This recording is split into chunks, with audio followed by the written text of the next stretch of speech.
He was already awake when I came into the kitchen. His phone was in his hand, and he looked up fast like I'd caught him doing something he wasn't supposed to.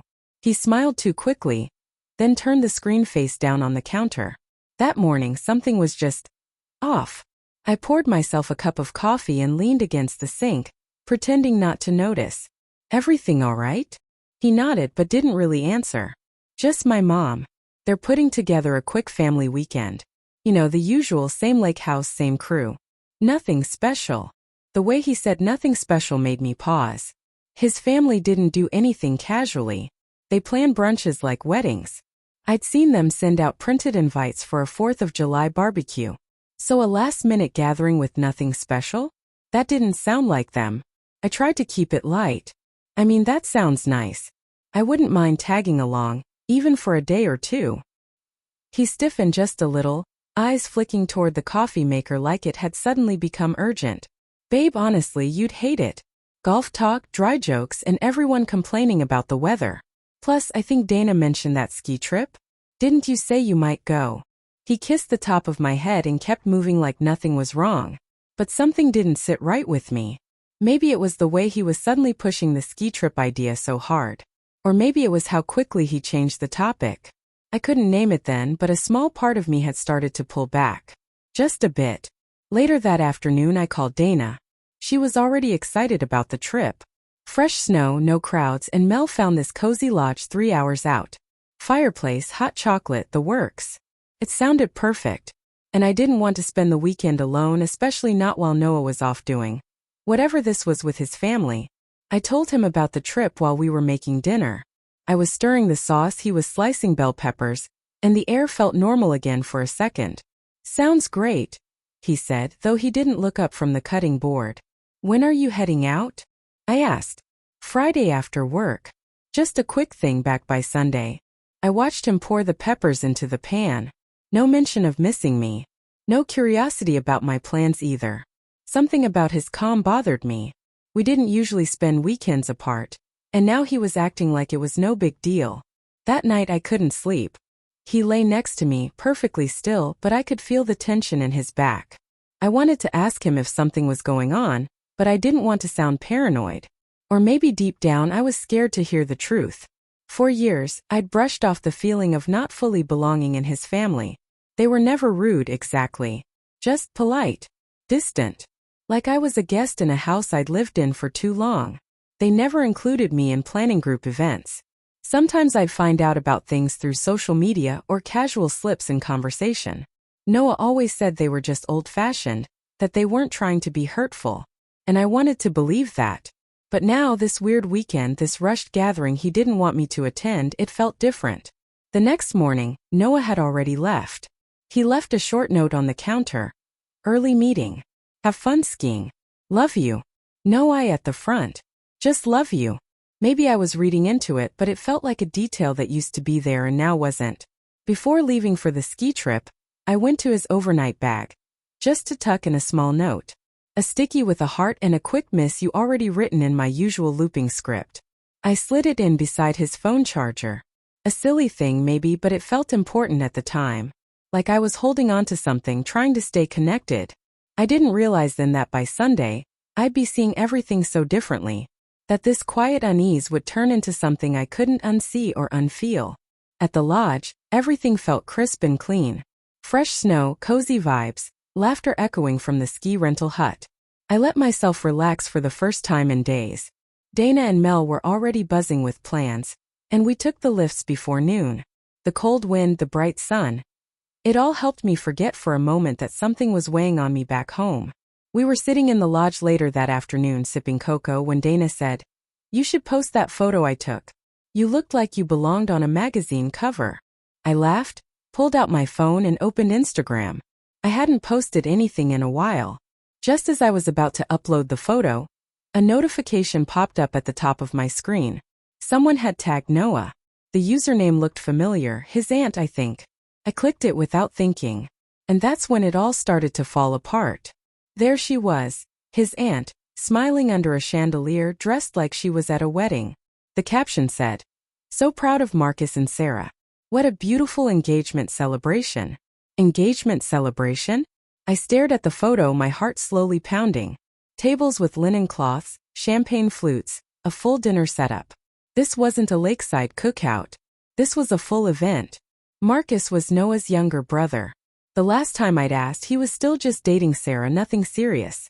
Or so I thought. I tapped through the photos, each one making the knot in my stomach tighter. Noah's mom was there in a navy dress I helped her pick out months ago. His dad was grinning mid-toast. And then I saw him, Noah, standing next to Marcus, both in tuxedos, laughing like everything in the world was right. It was like being punched in the chest without warning. The whole family, dressed up, celebrating something huge. And I hadn't even known it was happening. I couldn't move. I just kept scrolling, eyes wide, fingers numb. Photo after photo, video after video. His sister posted a video of Noah giving a speech. There he was, toasting the happy couple, making jokes, smiling warmly. That's when I knew it wasn't just a misunderstanding. It wasn't a mix-up. It was a choice. He had chosen to go. He had chosen not to tell me. And they had all chosen not to include me. My hands were trembling so badly I almost dropped the phone. Dana leaned over. Everything okay? I couldn't answer. I wasn't sure I could speak at all. And that's where I'll continue next. In the exact moment she confronts the truth and decides what to do next. I got up from the table so fast I nearly knocked over my cocoa. Dana and Mel called after me, but I couldn't speak. I walked straight to the nearest hallway and ducked into the women's bathroom. The lights were too bright. The mirror too honest. I stared at myself like I didn't recognize who was looking back. How had I not seen it before? How many times had I looked away, convinced myself it wasn't a big deal? That maybe I just needed to be more patient, more understanding? I gripped the edge of the sink and felt everything crash at once. The pictures, the tuxedo, the navy dress I picked out for his mom. The fact that Noah stood there beside his brother, grinning, celebrating, and said nothing to me. Not before, not during. Like I didn't exist. It wasn't just that I hadn't been invited.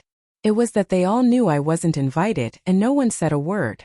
I didn't cry the way I thought I would. Not the kind of crying that leaves you breathless. It was quiet. Just tears sliding down without asking permission. I wiped them quickly, trying to get myself together. My phone buzzed in my coat pocket. I pulled it out, hopeful for a second. Maybe it was him. Maybe he'd finally noticed I wasn't there. That I should be. That I mattered. But no. It was another photo. His sister had posted it. The whole family gathered around a grand piano singing. Noah had his arm around his mother's shoulders, a soft smile on his face. A smile I hadn't seen in months. It wasn't posed. It wasn't forced. It looked real. Like he belonged there. Like I never had. I walked back to Dana and Mel with my face clean but my chest hollow. They didn't ask anything.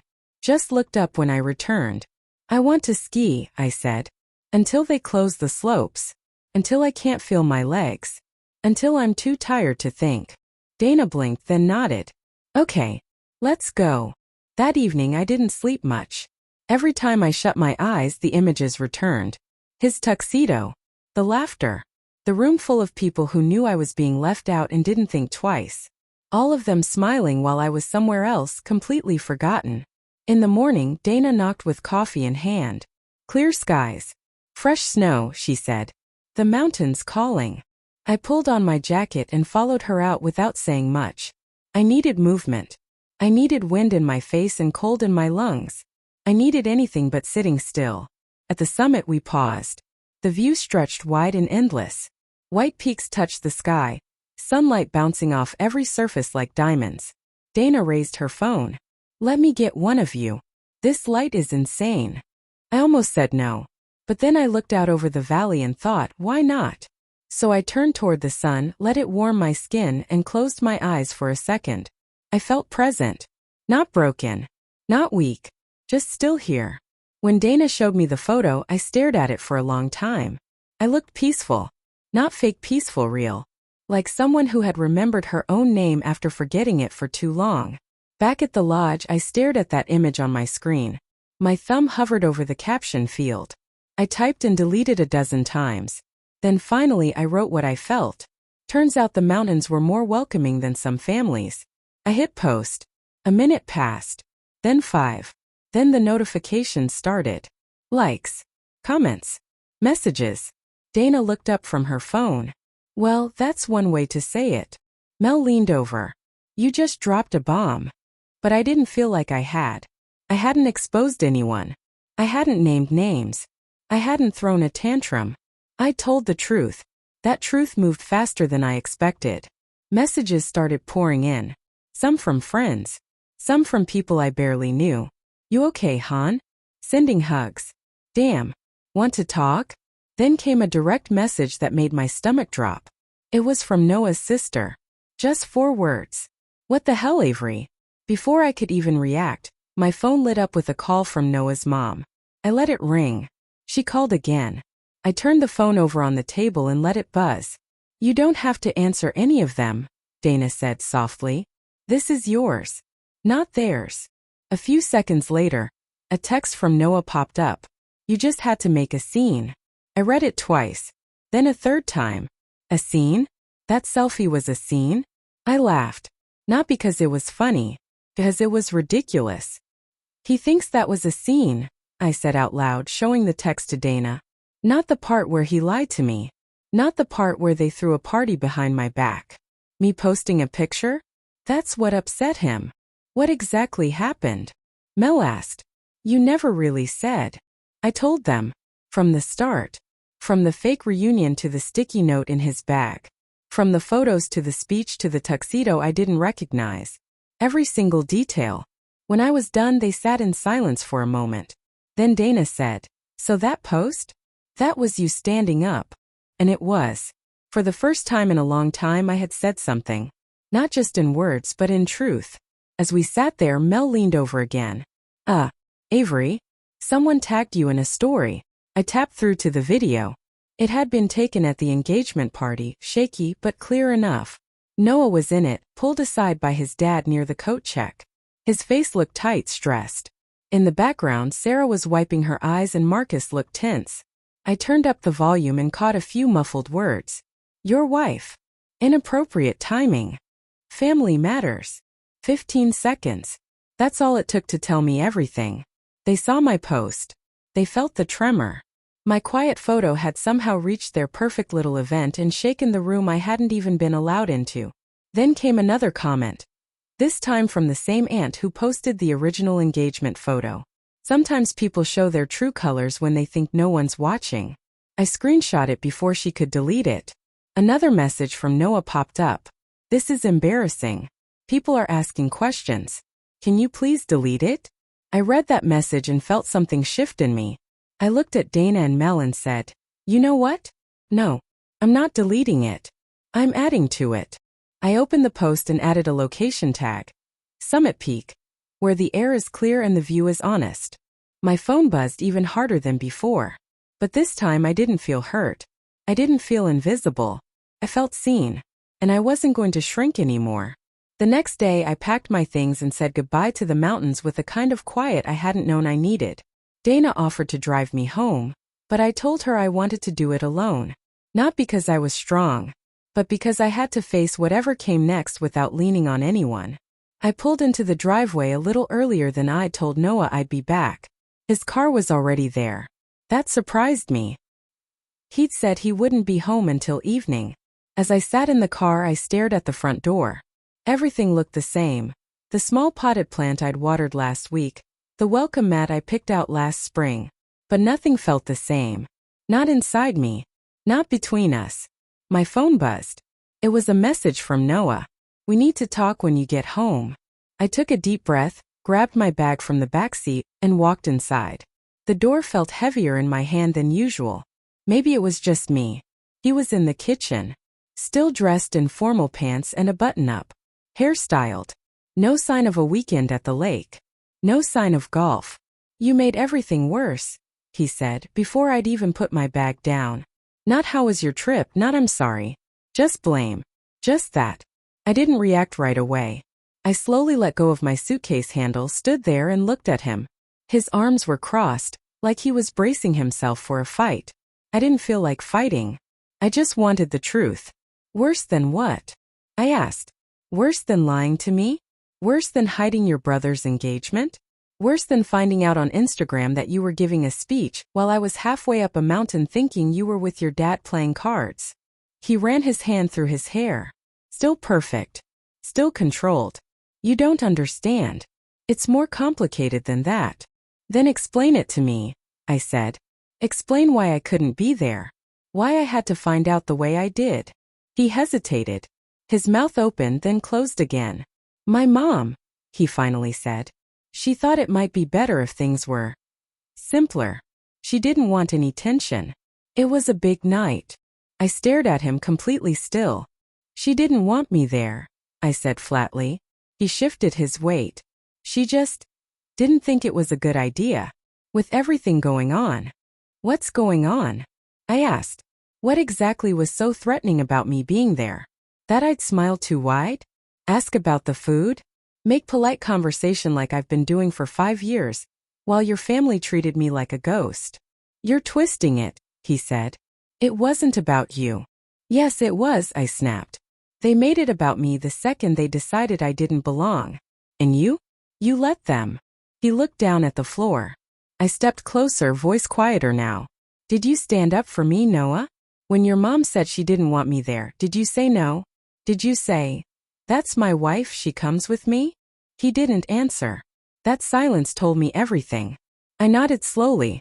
That's what I thought. I turned and walked upstairs. My legs felt unsteady, but I kept moving. The house felt like a set. Like we'd been acting for an audience. But the show was over and no one had bothered to take the props down. I opened the closet and pulled out the same suitcase I'd used to move in years ago. I didn't rush. I folded the clothes that were mine, picked out only what I needed. My books. The jewelry from my grandmother. I left the rest. The things we'd picked together. The life we'd built together. It all stayed right there. Noah came to the doorway. He didn't stop me. He just stood there watching. The note, he said finally. I found it. The one you left in my bag. I looked up. What about it? He pulled it from his pocket. It was a little wrinkled now. The pink sticky note with my handwriting still clear. Missing you already. He held it out like proof that he cared. I took it gently, looked at it for a second, and then walked over and placed it on his pillow. Keep it, I said. Let it remind you of the person who believed in you, who trusted you, who didn't know she was being erased. He didn't try to hug me, didn't try to stop me. 20 minutes later, I stood at the door, suitcase in hand. I called Mel. That couch you offered? I'll take it. She didn't ask questions. Come over. I'm putting the kettle on. As I opened the front door, Noah sat on the bottom step, elbows on knees, head in his hands.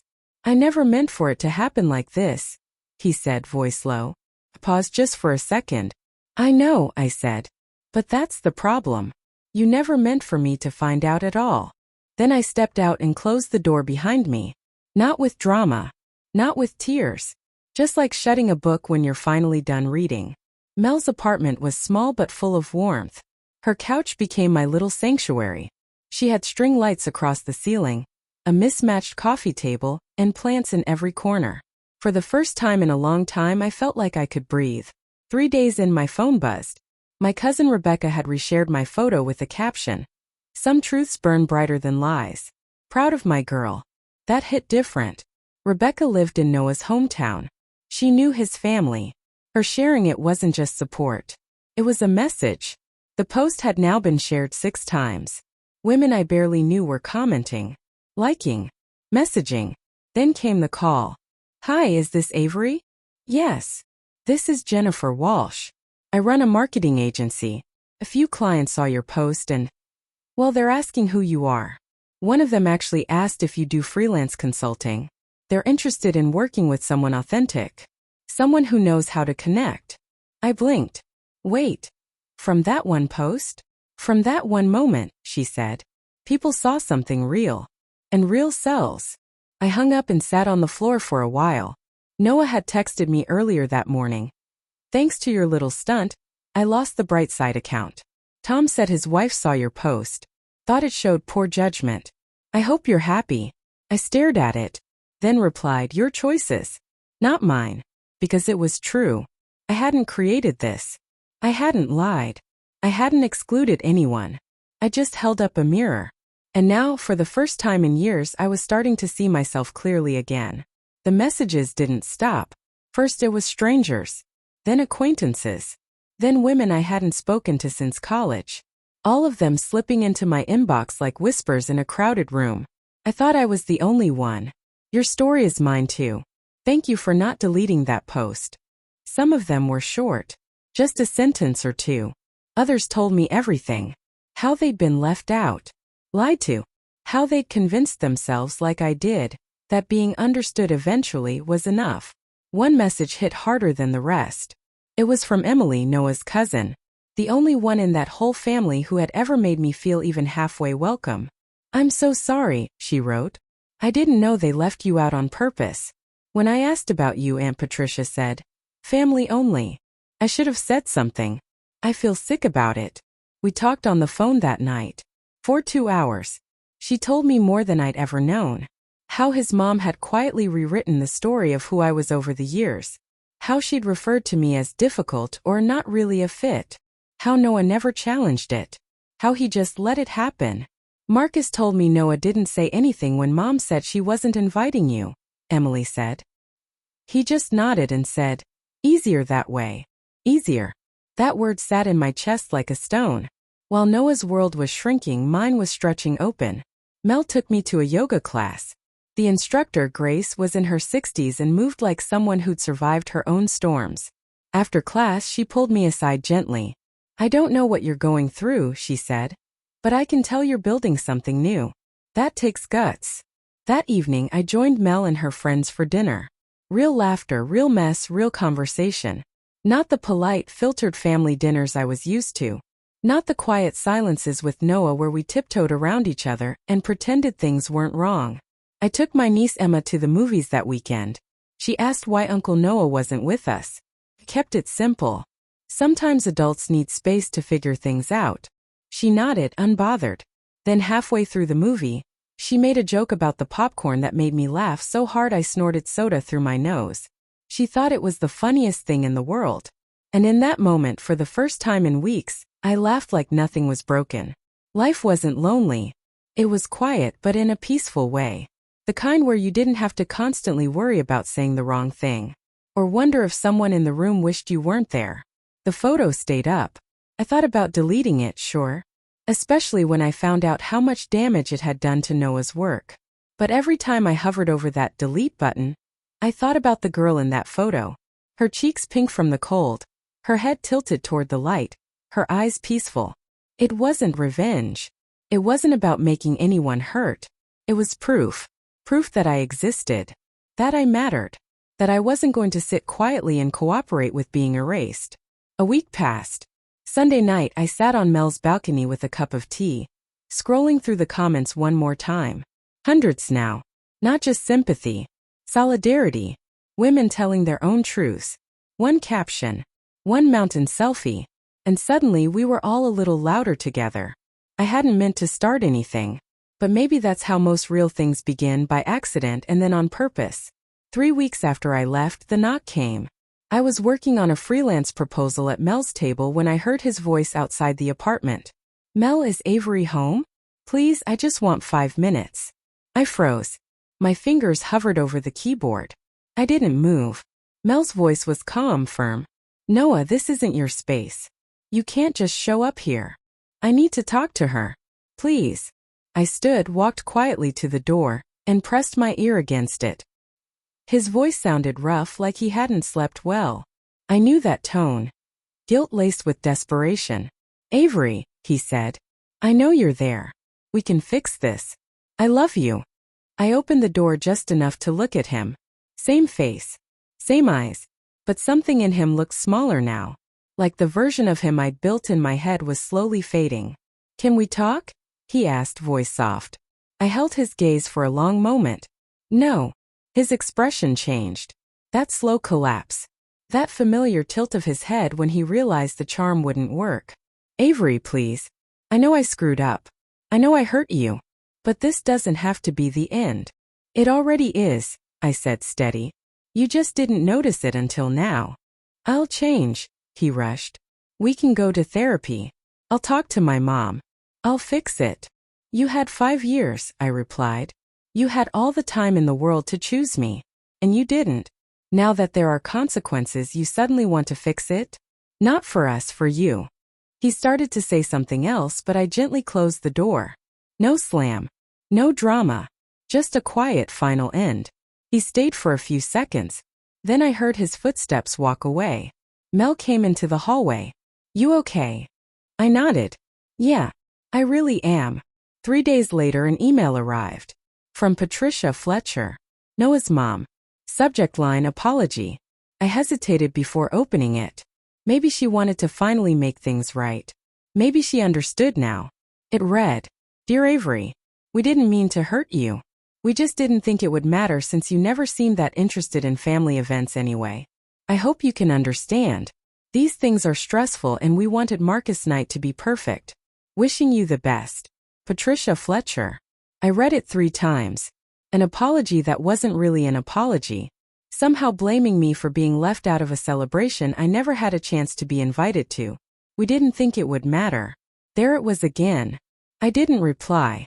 Not because I was angry anymore, but because it didn't matter. Their opinion. Their approval. Their version of the story. None of it had power unless I let it.